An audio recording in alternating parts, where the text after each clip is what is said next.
আলাইকুম এভরিওয়ান, কেমন আছেন সবাই? প্রতিদিনের মতো আজকে আবারও হাজির হয়ে গেছি। তো আজকে কোনো রান্নার রেসিপি ছাড়াই আসছি, মানে প্রতিদিনের ব্লগ ভিডিও দিই। কিন্তু আজকে ভাবলাম যে আমার লাল চেরিটা কতগুলো ডিম দিয়েছে এবং কীভাবে কুচে বসলো সম্পূর্ণ আজকে ডিটেলস নিয়ে এসেছি। তো আসলে আমার এই লাল চেরি মুরগি কিন্তু আমার খুব পছন্দের, আর এই লাল চেরি আমার অনেক শখেরও। তো বিশেষ করে আমি এই যে ঘরের ভিতরে আমি কিন্তু লাল চিরি মুরগি বসাইছি ডিমে, কিন্তু ও কুচে বসছিল না, কারণ আসলে ডিমটা পুরো হয়নি, মানে ডিম কিছু দেওয়ার পরও ওর কিন্তু মানে আসলে ডিমটা কিন্তু শক্ত ছিল না, যার কারণে কুচে বসতে যাচ্ছিল না। তো যাক, মাশাআল্লাহ শেষ পর্যন্ত আমার লাল জিরি কুচে বসছে এবং সে মানে তার ডিম নিয়েও খুব ব্যস্ত, মানে ডিমটা নাড়তেই দিবে না।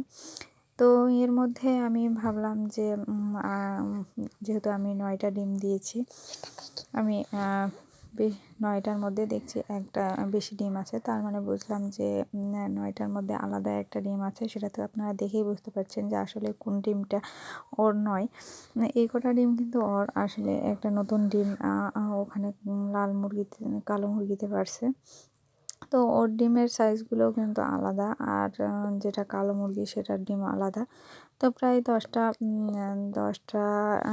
ডিম এখানে আছে। 6, 3, 9, 10, 10টা আছে, কিন্তু আসলে আমার 9টা ডিম দেওয়া হয়েছিল।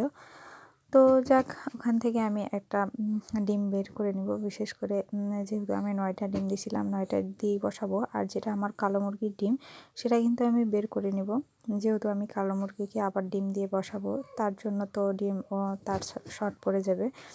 তো যাক, আমার লাল জিরি মুরগি অবশেষে কুচে বসে গেছে, আর দেখতেও কিন্তু দারুণ লাগছে, রানীর মতো। তো ও কিন্তু ক্যামেরা দেখে কিন্তু মজা পাচ্ছে যে আসলে না, ওর ডিম নিতে আসিনি, আমি ওকে ভিডিও করছি। তো যাক, ঘরের ভিতরে ও সুন্দর করে বসে আছে, আর আমার উপরে নজর রাখছে যে ওর ডিম নিয়ে নিচ্ছি কিনা। তো যাক, এই সাইডে কিন্তু ওর ডিমগুলো আমি রেখে দেওয়ার চেষ্টা করছি, আর বিশেষ করে আমি কার্টুনে বসাইছি। আর আমি যেহেতু ঘরের ভিতরে আমার বড় ওর বসানোর জায়গা ছিল না, তো ভাবলাম যে কোনো একটা জায়গায় যেখানে ডিম দিচ্ছিল সেখানে কিন্তু বসার একটা জায়গা করে দিই। তো এই যে এভাবে কার্টুনের ভিতরে খ্যার দিয়ে, মানে কারি বলে কি খ্যার বলে, যেটাই হোক, ওই খ্যার দিয়ে ভালোভাবে দিয়ে ডিমগুলা দিয়েছি।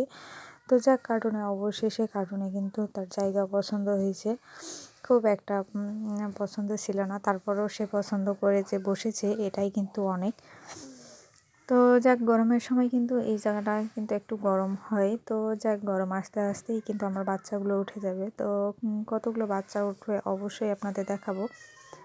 তো ভাবলাম যে তখন মনে মনে একটা সন্দেহ ছিল, যেহেতু আমি ডিমগুলো আর দেখিনি ভালোভাবে, তা এখন ভাবলাম যে না, ওর ডিমগুলো দেখে আসি আসলে কতগুলো ডিম আছে।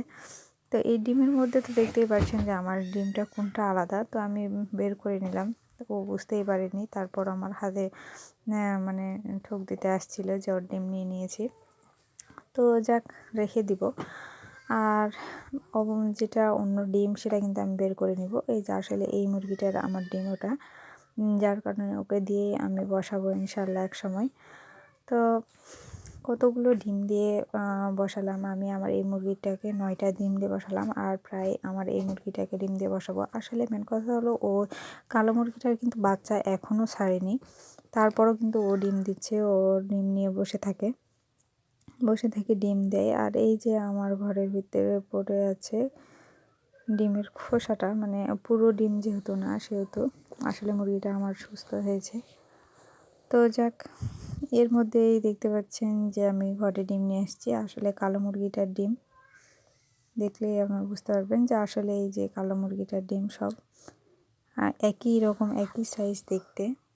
এই ডিমগুলো বসানোর পর আমি 5 দিন পর দেখব যে আসলে আমার কোন মুরগির ডিমগুলোতে বাচ্চা হয়েছে আর হবে, উঠবে, সব ফুটাবে, সব কিছুই আপনাদের সম্পূর্ণ দেখাবো। তো সেই জন্য কিন্তু আমাদের 1 সপ্তাহ বা 5 দিন আমাদের অপেক্ষা করতে হবে। তো এর মধ্যেই কিন্তু আমার মেয়ে কিন্তু ব্যস্ত করছিল, মানে জ্বালাচ্ছিল আর কি। তো যাক, এখানে আমার 3, 3, 6, 3, 9টা ডিম দিছে। আরও যদি দেয় তো মাশাল্লাহ বসাবো আমি।